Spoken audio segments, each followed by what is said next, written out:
El tema para hoy es El libro de Lucas, 18ª parte. Y habiendo entrado Jesús, iba pasando por Jericó. Y he aquí un varón llamado Zaqueo, el cual era el principal de los publicanos, y era rico. Y procuraba ver quién era Jesús, mas no podía a causa de la multitud, porque era pequeño de estatura. Y corriendo delante se subió a un árbol sicómoro para verle, porque había de pasar por allí. Y como vino a aquel lugar, Jesús, mirando, le vio y le dijo: Zaqueo, date prisa, desciende, porque hoy es necesario que pose en tu casa. Entonces él descendió a prisa y le recibió gozoso. Es curioso, porque hay partes en el Evangelio donde alguien hizo una invitación al Señor, pero aquí el Señor se autoinvitó a la casa de una persona que no era bien visto ante el establecimiento religioso. En el mensaje anterior habíamos mencionado de que Jericó significa tiene su propia luna. Fue la primera ciudad que fue conquistado por Josué cuando entraron a la tierra prometida. Dios mismo hizo que las murallas de Jericó se vinieran abajo. Y Jericó es el símbolo de una ciudad de religión que ya se ha apartado de Dios. La luna es un símbolo de la iglesia porque refleja la luz del sol. Jericó dice su propia luna. Pues la luna no puede ser propia porque depende del sol. Sin el sol no da luz. Y es cuando la iglesia se ha sentido con mucha propiedad que han habido tantos problemas. Y hubo una maldición sobre Jericó, que la persona que lo volviera a construir iba a pagar con un hijo cuando pusieron las bases y con otro hijo cuando terminara de poner las puertas a la ciudad. Y así fue, y sin embargo, el pueblo judío en tiempos de Jesús tenía Jericó funcionando como ciudad, cuando Dios había dicho que no. En Jericó antiguo, la única familia que se salvó fue de una prostituta, Rahab, porque ella recibió bien los espías de Dios. En este Jericó posterior, no sabemos cuántos se salvaron. Sí sabemos que en el siguiente capítulo y en adelante el Señor comienza a llorar sobre Jerusalén porque Él dice que Jerusalén no se está dando cuenta del momento de su visitación. Aún el Señor decía eso cuando lo estaban recibiendo aparentemente bien, cuando Él entraba montado en un pollino y extendían sus ropas y decían que Él era el rey. Él sabía que todo se iba a venir abajo en poco tiempo. No solo fue destruido Jerusalén, fue destruido también Jericó. Pero curioso que el Evangelio señala que una de las personas, no sabemos quién es más, pero sabemos que este señor Zaqueo se salvó. Y fue similar a lo que pasó con Rahab porque el Señor decretó la salvación para toda la casa. Muy interesante. Versículo 7. Y viendo esto todos murmuraban, diciendo que había entrado a posar con un hombre pecador.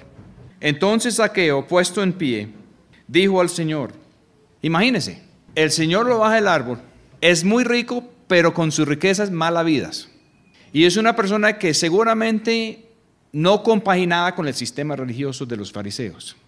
Lo rechazaba de la misma manera que muchas personas que tienen la misma situación hoy en día no aguantan estar entre la religión organizada.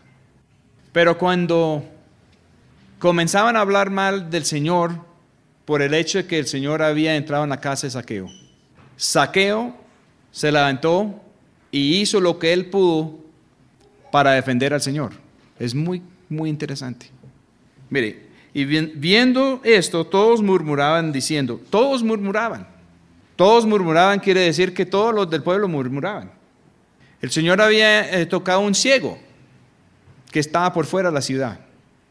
Y el ciego estaba seguramente cerca del Señor, ya viendo, porque dice que cuando comenzó a ver, siguió al Señor. El Señor recuperó un ciego por fuera y un rico. Después de decir que los ricos para los ricos era imposible. Era humanamente imposible que entraran en el reino de Dios. Pero con Dios todo es posible. Y cuando Zaqueo tuvo al Señor en la casa y todos estaban murmurando y hablando mal del Señor por el hecho de él haber entrado ahí, dice, entonces Zaqueo puesto en pie, dijo al Señor, he aquí, Señor, la mitad de mis bienes doy a los pobres, y si en algo he defraudado a alguno, se lo devuelvo cuadruplicado. ¿Qué le quedaría de sus cosas después de hacer todo eso? Y el Señor le dijo, porque hoy ha sido hecha salud a esta casa, por cuanto él también es hijo de Abraham. Abraham conocido como hombre de fe, como padre de los que tienen fe. Y el Señor está vinculando la situación con Zaqueo con lo de Abraham. En una discusión anterior con los religiosos, ellos dijeron que eran hijos de Abraham. Y el Señor dijo que no eran hijos de Abraham, porque si hubieran sido hijos de Abraham, hubieran entonces hecho las obras de Abraham. Él les dijo claramente que eran hijos de su padre, el diablo, porque estaban haciendo las mismas obras, que eran obra de mentira y de muerte. No lo podían recibir. Y los que se sentían justificados en sí mismos por sus actos religiosos, que estaban condenando a Zaqueo, pues una cosa es que el Señor haya entrado allá. Y para que la persona volviera a estar bien con el sistema religioso entonces, bajo la ley, tendría que ir a pagar diezmos, tendría que lavarse, tendría que purificarse, tendría que ir al templo a sacrificios. Para que una persona como Zaqueo se hubiera limpiado delante de la ley, hubiera sido un martirio religioso. El Señor no pidió nada. Dejó que saliera lo que había en el corazón de Zaqueo. El Señor desde el comienzo supo lo que había ahí. Supo que había un hombre ahí enfrascado, un hombre que estaba buscando verdad, integridad, en medio de una ciudad religiosa y corrupta. Corrupta desde su comienzo. Y el Señor lo mandó bajar. Y él recibió al Señor, dice, con gozo. Y no solamente lo recibió con gozo, sino que le entró inspiración de Dios después de estar en la presencia del Señor. Y dijo lo que había que hacer. Lo que él tenía que hacer le nació enfrente a la situación. El Señor no tuvo que decir, mire Zaqueo, usted es un hombre muy malo, ha robado mucha gente. Si usted no hace esto y esto y esto y esto, con toda seguridad se va para la quinta paila. El Señor no tuvo que decirle eso. El Señor simplemente estaba allá, dejándose atender por Zaqueo, en una situación que los otros fariseos que se sentían justificados ni siquiera iban a entrar en esa casa, mucho menos sentarse a comer con una persona así. Era totalmente prohibido. Y ahora el Señor lo declara hijo de Abraham. Hijo de Abraham sin haber hecho su paz con el sistema religioso. Antes posiblemente Zaqueo había puesto su fe, su confianza en las cosas de este mundo. Dice que era rico. Era publicano. Publicano quiere decir que estaba obteniendo sus riquezas de una manera que ante la ley de Dios era ilícito. No sabemos qué implica eso. Pudo haber sido que estaba prestando su dinero entre los mismos judíos al logro. Pudo haber sido que estaba cobrando impuestos para los romanos. Pudo haber sido que estaba manejando comercio ilícito. Pudo haber sido que estaba traficando en esclavos. Pudo haber estado metido en el manejo de prostitución. No sabemos. Solamente sabemos que era publicano, y publicano quiere decir que estaba derribando sus riquezas de una manera no compatible con la ley de Dios. Pero tenía el deseo de ver al Señor. Y él tuvo el deseo de ver al Señor y el Señor tuvo el deseo de ver a él. Curioso. Cuando el Señor estuvo en la casa de Zaqueo, y Zaqueo lo estaba atendiendo con mucha alegría, pero estaba notando la murmuración y el escándalo que se creó por, dice, todos los del pueblo. Y cuando Zaqueo dijo lo que él pensaba hacer, lo que le nacía hacer, la mitad de sus bienes a los pobres, y si había defraudado a alguien, devolverlo 4 veces. Y el Señor lo compara con Abraham. En vez de obra de muerte nuestros que no nos pueden salvar, el Señor dice que esto fue un acto de fe, porque Zaqueo ya no tenía puesto su esperanza en sus riquezas, ya estaba viendo el Señor y tenía puesto su esperanza en el Señor. Eso fue lo que produjo el cambio. Cuando tenemos nuestra esperanza puesta en el Señor, cuando hemos recibido un toque directo del Señor, lo que hemos de hacer nace del corazón, nace de la conciencia. Hemos visto inconvenientes con personas que han tratado de entrar en los caminos del Señor sin tratar y sin reconciliar el pasado. A decir, bueno, ya voy a andar con el Señor. Zaqueo no hizo eso. Él dijo, todo este dinero que he acumulado, lo voy a compartir con los pobres. Y donde he hecho mal, donde he engañado a alguien, lo voy a devolver 4 veces. Y noten esto, el Señor no le dijo a Zaqueo, bueno, entonces voy a dejar aquí uno de mis discípulos a verificar si en realidad ha apartado exactamente la mitad de sus bienes, si en realidad ha ido a cada persona que ha defraudado, con solo declarar su intención, su firme convicción. El Señor dijo hoy, la salud. ¿Qué es salud? Salud es salvación integral. Ha llegado a esta casa. Parece que la ciudad de Jericó no tenía salud, pero la casa de Zaqueo sí. Y el Señor remata aquí, porque el Hijo del Hombre vino a buscar y a salvar lo que se había perdido. Los que pensaron que no estaban perdidos, pues era difícil para el Señor salvarlos si ellos no se daban por perdidos. Pero Zaqueo estaba perdido y sabía que estaba perdido. Y también veía la hipocresía en la religión falsa que le rodeaba. ¿Cuántas personas pueden haber hoy en día que ven la hipocresía en la religión, pero al mismo tiempo saben que están perdidos? Saben que están perdidos, saben que las cosas de este mundo no satisfacen al final. Saben que están lejos de Dios y no saben qué hacer.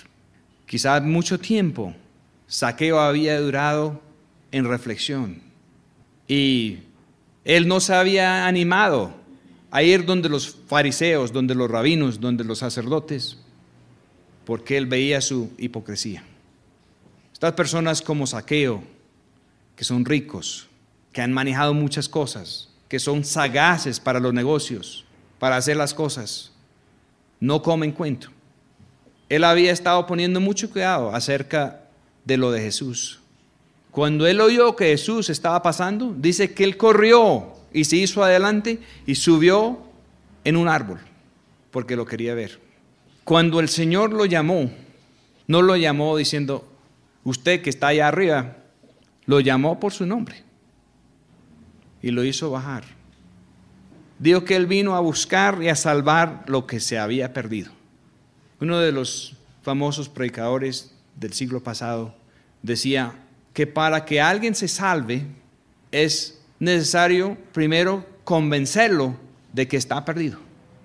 Porque si la persona no está convencida de que está perdido, entonces no piense que necesita la salvación. El ciego sabía que no podía ver.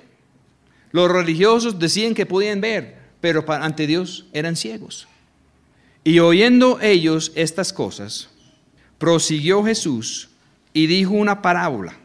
Parece que el Señor Jesús está sentado todavía en la casa de Zaqueo, siendo atendido por Zaqueo. Por cuanto estaba cerca de Jerusalén y porque pensaban que luego había de ser manifestado el reino de Dios. Ellos pensaron que el Señor iba a entrar como el rey David y formar unos ejércitos y echar fuera a los romanos y iban a tener un reino dorado como en tiempos pasados. Y como ellos estaban pensando así, el Señor les dijo esta parábola. Dijo pues, un hombre noble se fue a una provincia lejos para tomar para sí un reino y volver. Para los antiguos, una persona podía nacer noble, que quiere decir nacer libre, o nacer esclavo. que en vocabulario de los antiguos era vulgo. Esto es un hombre noble. En realidad el único hombre a nacer libre después de la creación de Adán y Eva fue nuestro Señor Jesús. Todos nosotros que hemos nacido de la raza de Adán hemos estado sujetos a una situación imperfecta, donde hay corrupción, donde hay esclavitud. Y desde nuestra esclavitud tenemos la oportunidad a responder ante la oferta de libertad que nos brinda el Señor. El único hombre noble, en todo el sentido de la palabra, que ha habido hasta ahora en la tierra es nuestro Señor Jesús. Él es el único que nació libre. Un hombre noble se fue a una provincia lejos para tomar para sí un reino y volver. Tenía que ir lejos y volver. Ellos pensaron que como Jerusalén estaba cerca, que él iba a tomar la cosa ahí.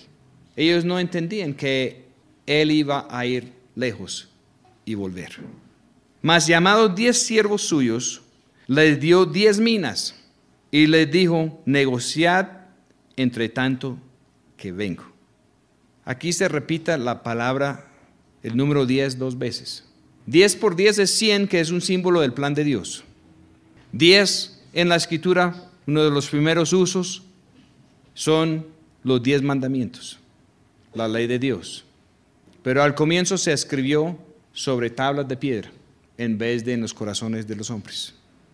Una mina era una moneda de oro de mucho valor, era mucha plata. Mientras que él iba, él dejó 10 siervos y a cada uno les dio uno de sus 10 minas. Y él les dijo que tenían que hacer algo con esa plata. Versículo 14, pero sus ciudadanos le aborrecían y enviaron tras de él una embajada diciendo: no queremos que éste reine sobre nosotros. Eso es exactamente lo que estaba pasando con el Señor.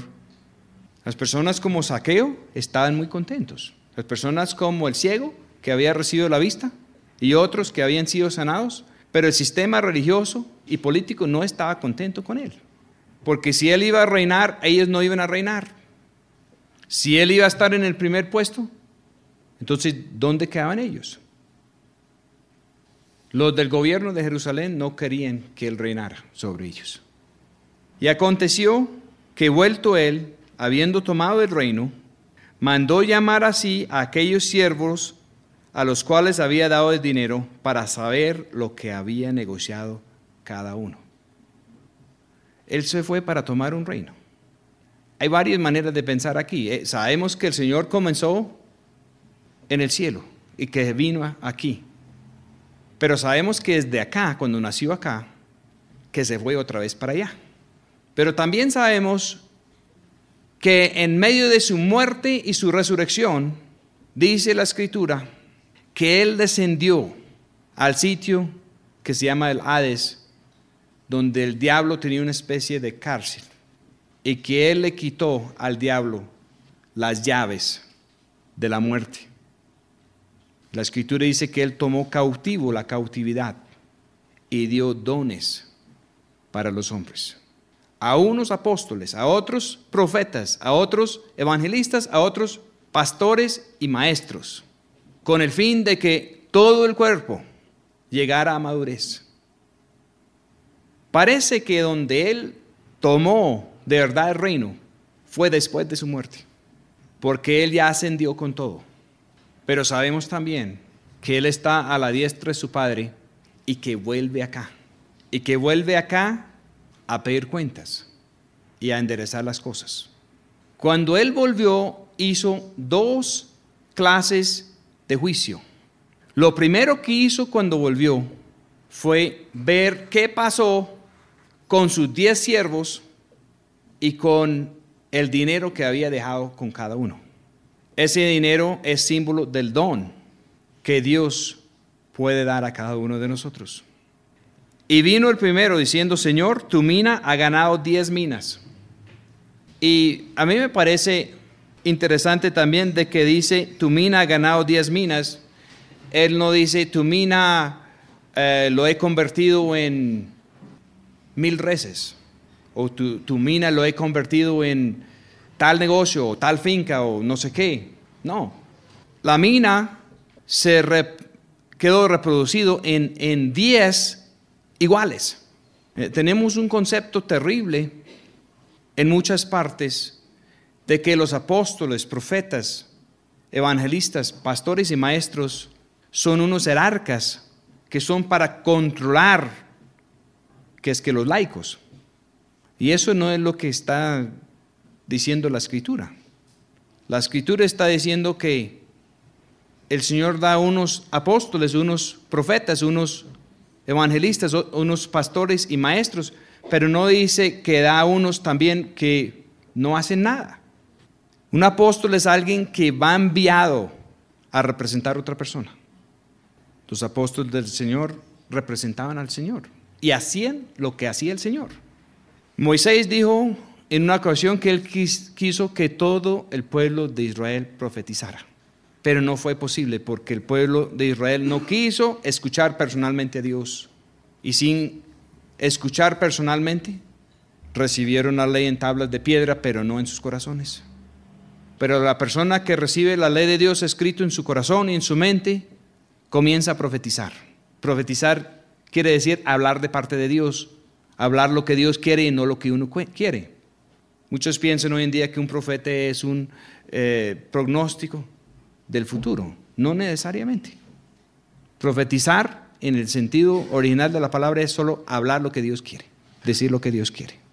Por eso el Señor tomó el reino, para tener la posibilidad de multiplicar personas que pueden representarlo a Él como Él es y hablar lo que Él está diciendo en vez de cualquier otra cosa. ¿Un evangelista quién es? Es el que proclama que hay un nuevo rey, anuncia el rey. El pastor es el que cuida los rebaños y el verdadero pastor arriesga su vida, el asalariado no. Y el verdadero maestro guía por su ejemplo más que por su palabra. Y el Señor quiere que todo su pueblo sea así. Entonces, ¿qué es lo que Él quiere que damos con los dones que nos ha dado? Que lo que da vida que Él ha puesto en nosotros sea multiplicado en las vidas de los demás. Lo que Él había dejado con un Señor quedó convertido en 10 cuando Él volvió y estuvo contento. Y Él le dice: está bien, buen siervo, pues que en lo poco has sido fiel, tendrás potestad sobre 10 ciudades. Lo que el Señor le había dejado, lo multiplicó por 10. Y en esta parábola iba a estar sobre 10 ciudades. Vino el segundo diciendo: Señor, tu mina ha hecho 5 minas. Y también a este dijo: tú también sé sobre 5 ciudades. Y vino otro diciendo: Señor, he aquí tu mina, la cual he tenido guardada en un pañuelo, porque tuvo miedo de ti, que eres hombre recio. Toma lo que no pusiste y siegue lo que no sembraste. Entonces él le dijo: mal siervo, de tu boca te juzgo. Sabías que yo era hombre recio, que quito lo que no puse y que ciego lo que no sembré. ¿Por qué no diste mi dinero al banco y yo viniendo lo recibiera con el logro? Y dijo a los que estaban presentes: quitadle la mina y dale al que tiene las 10 minas. Y ellos le dijeron: Señor, tiene 10 minas. Pues yo os digo que a cualquiera que tuviere, le será dado, mas al que no tuviere, aún lo que tiene, le será quitado. ¿Qué quiere decir esto, hermanos? En el tiempo que tenemos aquí, mientras que el Señor vuelve, y el Señor puede volver por nosotros en cualquier momento, por cualquiera de nosotros. Sabemos que el Señor va a volver en algún momento y pensamos que puede ser próximo, pero cualquiera de nosotros podemos estar en presencia del Señor en un instante. Y lo que esto está diciendo es lo que el Señor nos dio cuando Él pone su don de vida en nosotros, es en cierto sentido prestado. Y si nosotros no ganamos algo con eso, al final no vamos a tener nada. Podemos pensar: yo estoy bien, porque predico bien, porque aconsejo bien, porque profetizo bien, porque tal cosa que sé que es de Dios en mi vida funciona bien. Y si el Señor nos dio el don, obviamente va a funcionar. Pero nosotros podemos usar los dones de Dios para una cosa o para otro. Aquí unos usaron el don para producir lo mismo, pero había otro que lo guardó en un pañuelo para sí. Pensó que lo iba a tener seguro y que no iba a tener problemas para rendir cuentas. Y se metió en el problema más terrible. Es lo mismo que cuando el Señor dice que el que piensa salvar su alma lo va a perder, pero el que está dispuesto a perder su alma por causa de Él y el Evangelio lo va a ganar. Si usamos las cosas de Dios para fomentar a nosotros y pensamos que eso siempre va a quedar ahí y que después cuando viene el Señor lo vamos a poder entregar y decir, mire, aquí estoy, no va a funcionar. Los que negociaron con su mina tomaron riesgos. Emprender un negocio con un capital es un riesgo, se puede perder el capital. Esta es la comparación. Pero los que arriesgaron la mina y lo multiplicaron quedaron bien. Y no solamente eso, sino que el que pensó guardarla y no tomar riesgo, no solo lo perdió, sino que el Señor lo mandó pasar al que tenía más. Los que estaban alrededor quedaron asombrados. Dijeron, pero Señor, ¿por qué va a hacer eso? Él ya tiene 10. Y el Señor les dijo, pues yo os digo que a cualquiera que tuviere, le será dado. A cualquiera que tuviera, ¿qué? A cualquiera que tuviera incremento de fe. A cualquiera que tuviera multiplicación de la vida que Dios ha puesto en él o en ella. Mas al que no tuviere, ¿qué fue lo que no tuviera? Todavía tenía su mina. Pero aquí dice que al que no tuviera ¿qué? No tuviera ningún logro con el Señor, con lo que el Señor le dio. Aún lo que tiene le será quitado. Hemos sabido por mucho tiempo que los seres humanos no quedan estáticos, no quedamos lo mismo. O la corrupción avanza y va carcomiendo más y más y la persona va entrando en más alto nivel de corrupción, o todo lo contrario. Alguien dijo que el bien siempre está mejorando y el mal siempre está empeorando. Ninguno de nosotros podemos quedar lo mismo. Es el error que hizo la persona que guardó su mina en el pañuelo. Pensó, yo puedo quedar así. Y no fue cierto. Por tratar de quedar así, perdió todo. Porque no quiso tomar el riesgo. ¿Cuál es el riesgo? Hay muchos riesgos. Es un riesgo en este mundo anunciar que nosotros somos del Señor. El Señor acaba de tomar un riesgo en una ciudad de religiosos, donde toda la ciudad murmuraba y eran llenos de chismes. Él va y baja el pecador, tal vez más grave del pueblo, y lo acompaña a la casa y sin lavarse las manos ni cumplir nada de la ley, va y se mete allá con Zaqueo. Pero ¿sabe qué pasó? Él ganó a Zaqueo. Y el bien se regó por la casa de Zaqueo. Y la casa de Zaqueo, que antes había sido algo que no estaba limpio, se convirtió en una extensión de la obra del Señor. Si hubiéramos estado hablando de una persona con minas, entonces ahí se hubiera ganado una, con ese negocio que hizo el Señor ahí. Era un negocio arriesgado.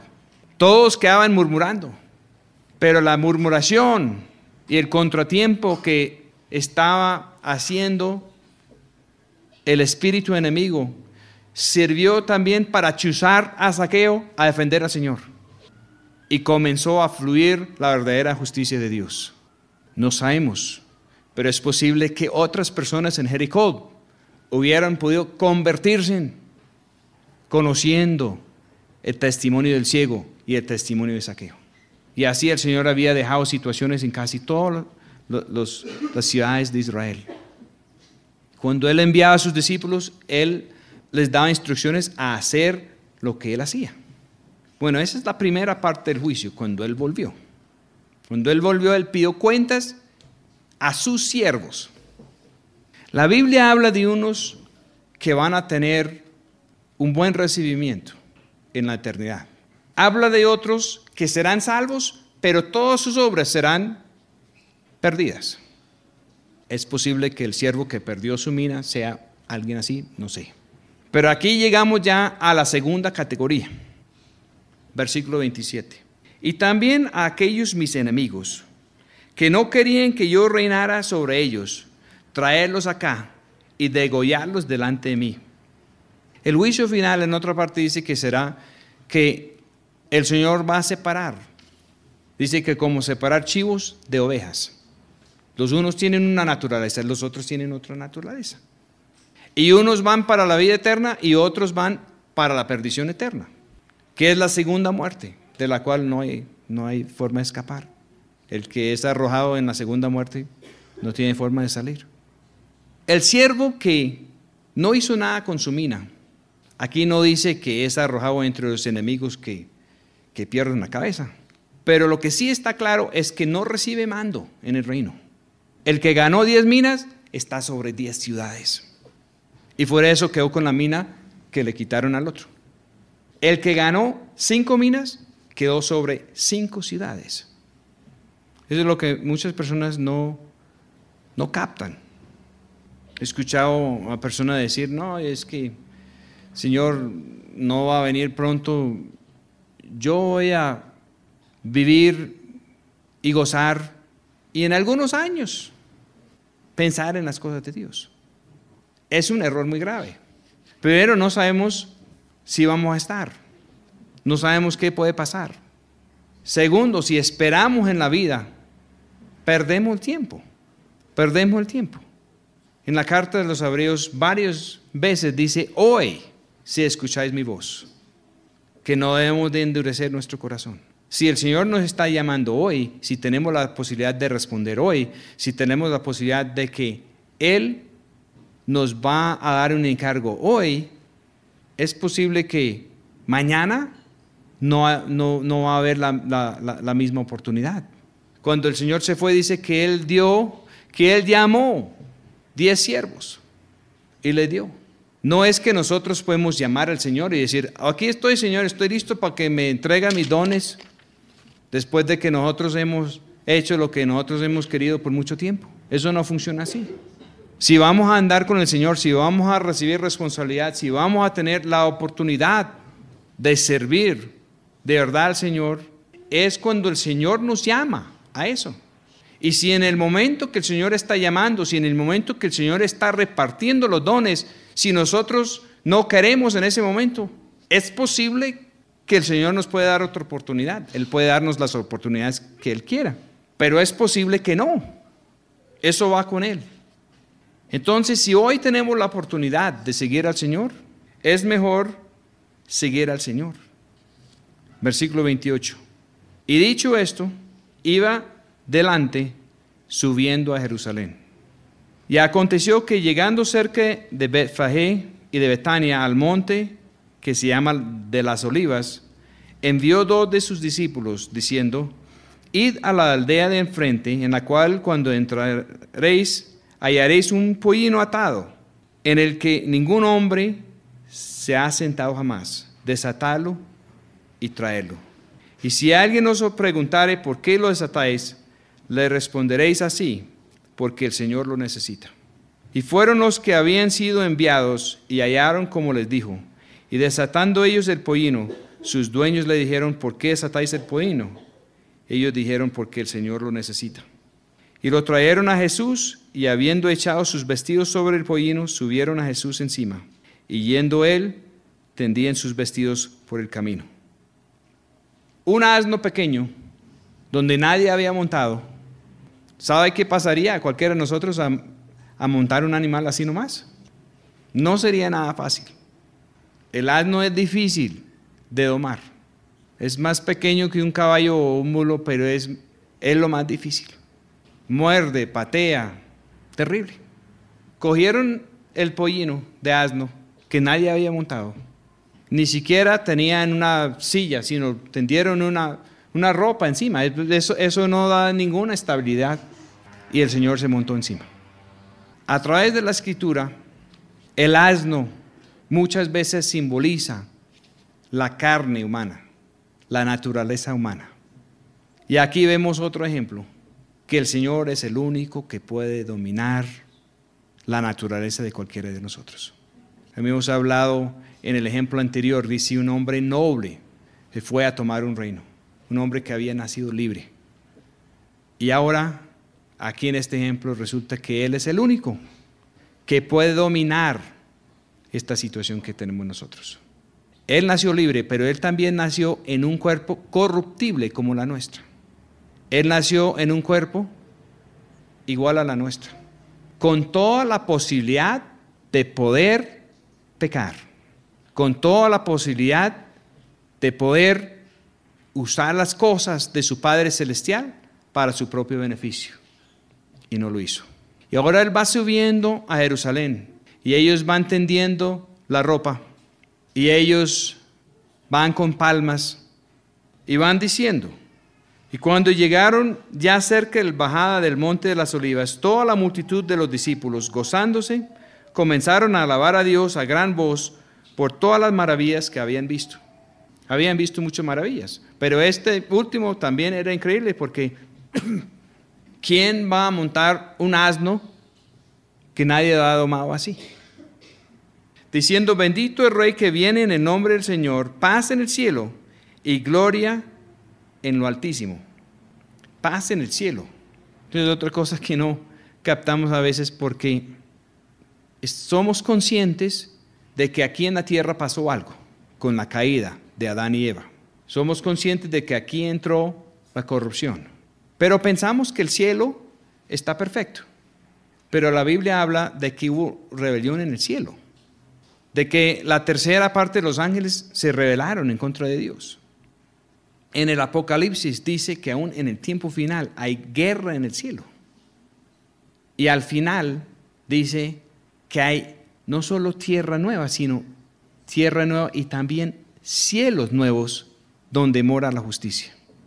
También hay un versículo en el libro de Job que dice que los cielos no son limpios para Dios por causa de toda esta situación.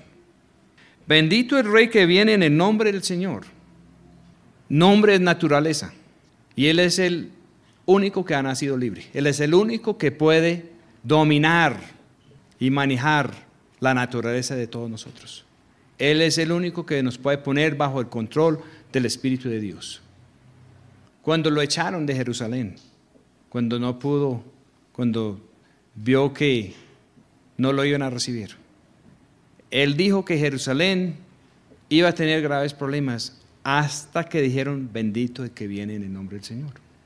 ¿Qué es el problema con la religión organizada por los hombres? Pensamos que lo podemos hacer en el nombre de nosotros, que podemos enseñar la teología, que podemos establecer orden, pero la religión de los hombres, en vez de poner paz en la tierra, ha quitado la paz.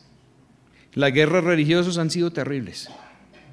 Aquí están diciendo que cuando recibimos el Rey que viene en el nombre del Señor, es paz en el cielo y gloria en lo altísimo. No lo entendemos totalmente, pero hay un vínculo entre el cielo y la tierra. Un vínculo tal de que en el final del libro del Apocalipsis, la ciudad santa desciende del cielo a la tierra y parece que se unen los dos. Entonces algunos de los fariseos de la multitud le dijeron, Maestro, reprende a tus discípulos. Y él respondiendo les dijo, os digo que si estos callaran, las piedras clamarán. Eso es algo que Dios quería anunciar en ese día.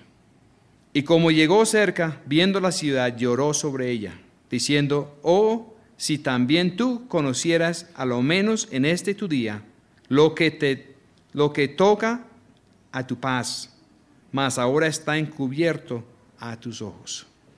Jerusalén quiere decir la ciudad de la paz, pero la Jerusalén natural casi nunca ha estado en paz. Y la Biblia dice que cuando somos del Señor, somos nacidos de la Jerusalén que está arriba, que hay una Jerusalén celestial, que es la madre de todos nosotros. El Señor podía ver lo que venía sobre Jerusalén, que en poco tiempo iba a estar destruida, pero también toda la religión de los hombres va a tener el mismo fin. Porque vendrán días sobre ti que tus enemigos te cercarán con baluarte y te pondrán cerco, y de todas partes te pondrán en estrecho, y te derribarán a tierra, y a tus hijos dentro de ti, y no dejarán sobre ti piedra sobre piedra, por cuanto no conociste el tiempo de tu visitación. Y entrando en el templo, comenzó a echar fuera a todos los que vendían y compraban en él, diciéndoles: escrito está, mi casa, casa de oración es, mas vosotros la habéis hecho cueva de ladrones. Comenzó la limpieza en el templo. Ahora el Señor dice que nosotros somos el templo. Si el Señor va a volver, si Él va a entrar otra vez a la tierra, ¿dónde va a comenzar? Pues a limpiar el templo de Él, que somos nosotros.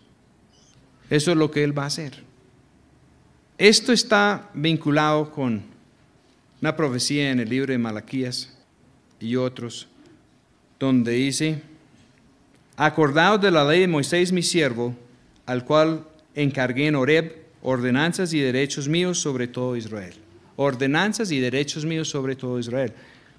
Muchas personas no entienden que si nosotros somos de Él, Él tiene entonces derechos sobre nosotros. Personas que quieren ser de Él, pero no quieren que Él tenga el derecho sobre nosotros. He aquí, yo os envío a Elías el profeta, antes que venga el día del Señor grande y terrible.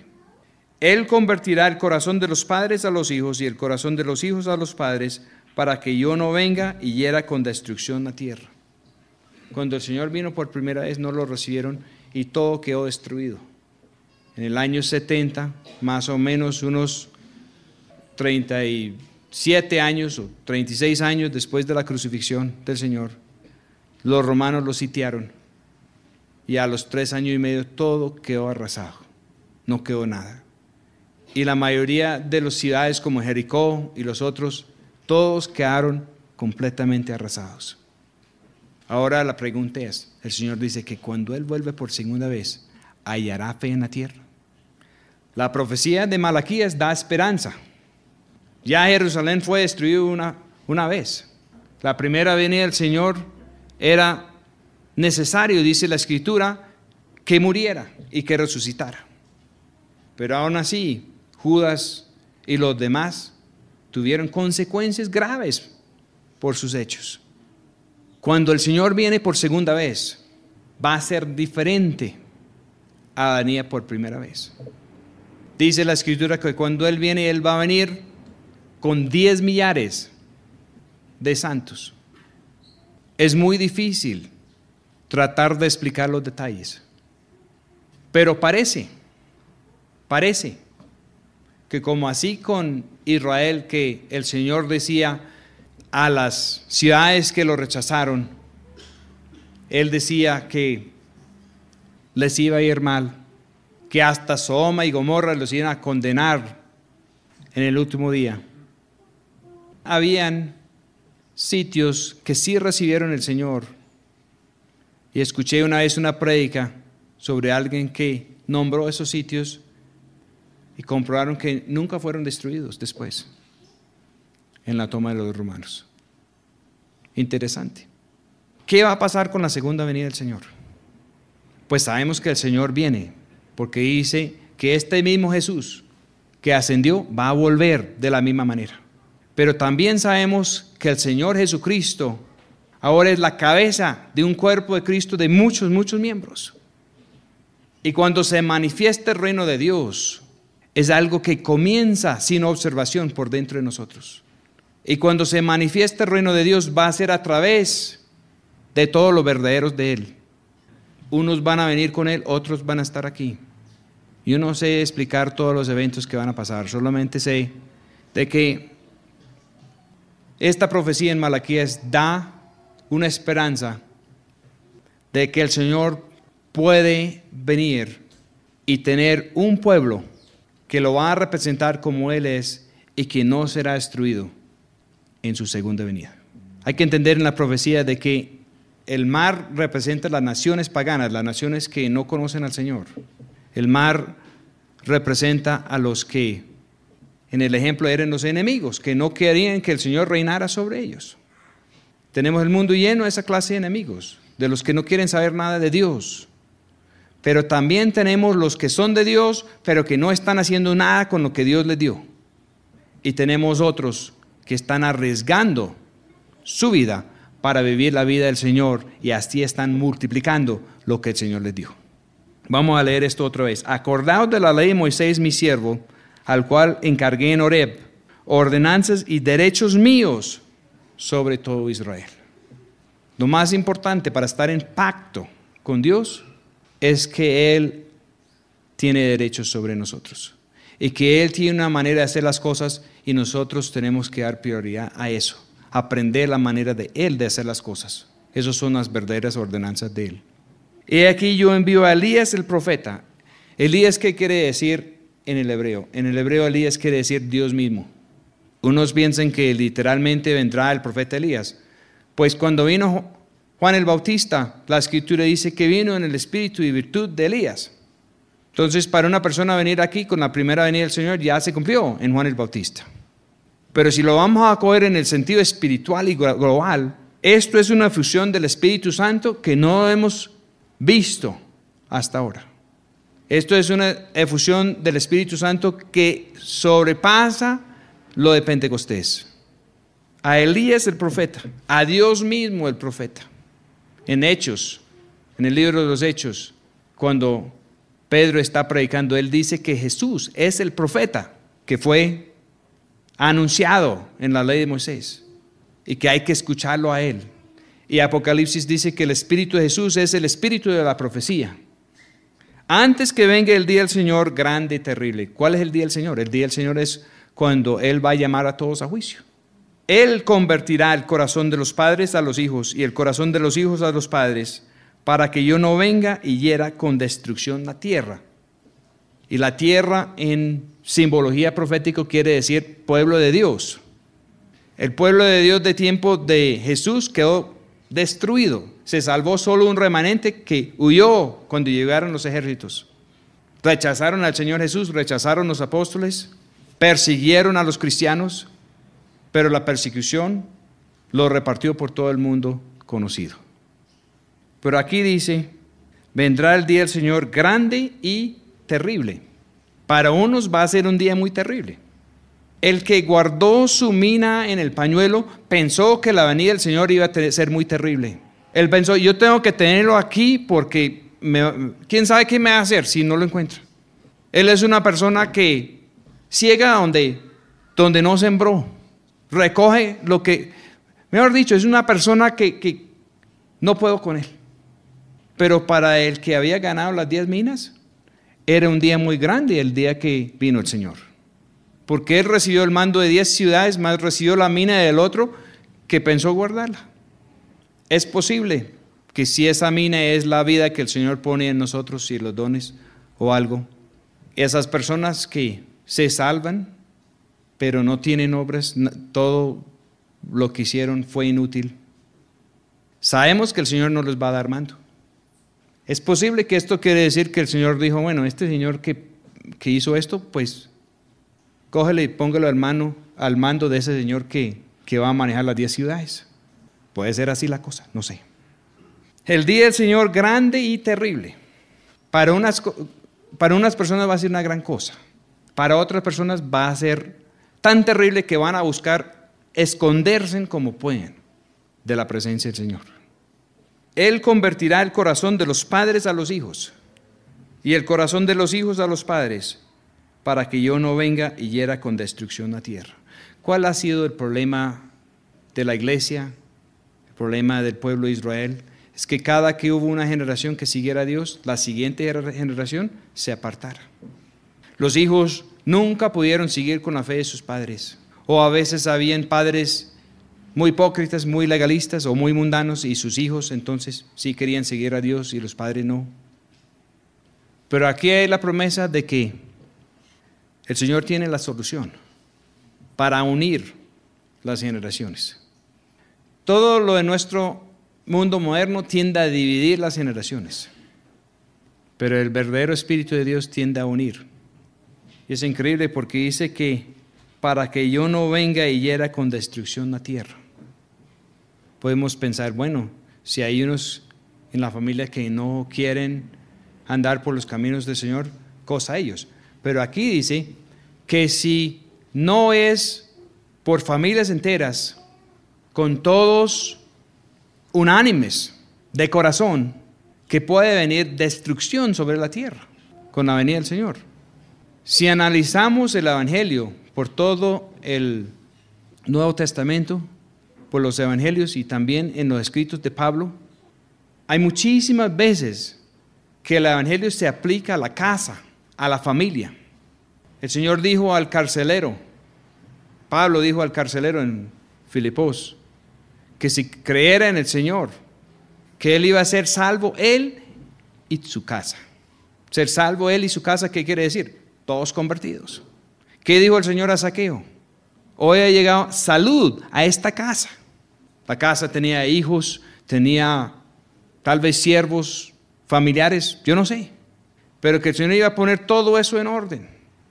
Congregaciones que son una colección de individuos y no basados sobre familias integradas a Dios, parecen no calificar con el plan que tiene el Señor aquí para evitar el problema. El Señor preguntó que cuando Él volviera, que si iba a hallar fe en la tierra. Si hay fe en la tierra, el Espíritu de Dios puede entrar a obrar. Vamos a volver aquí a Lucas. Cuando el Señor limpiaba el templo, diciéndoles, escrito está, mi casa, casa de oración es, mas vosotros la habéis hecho cueva de ladrones.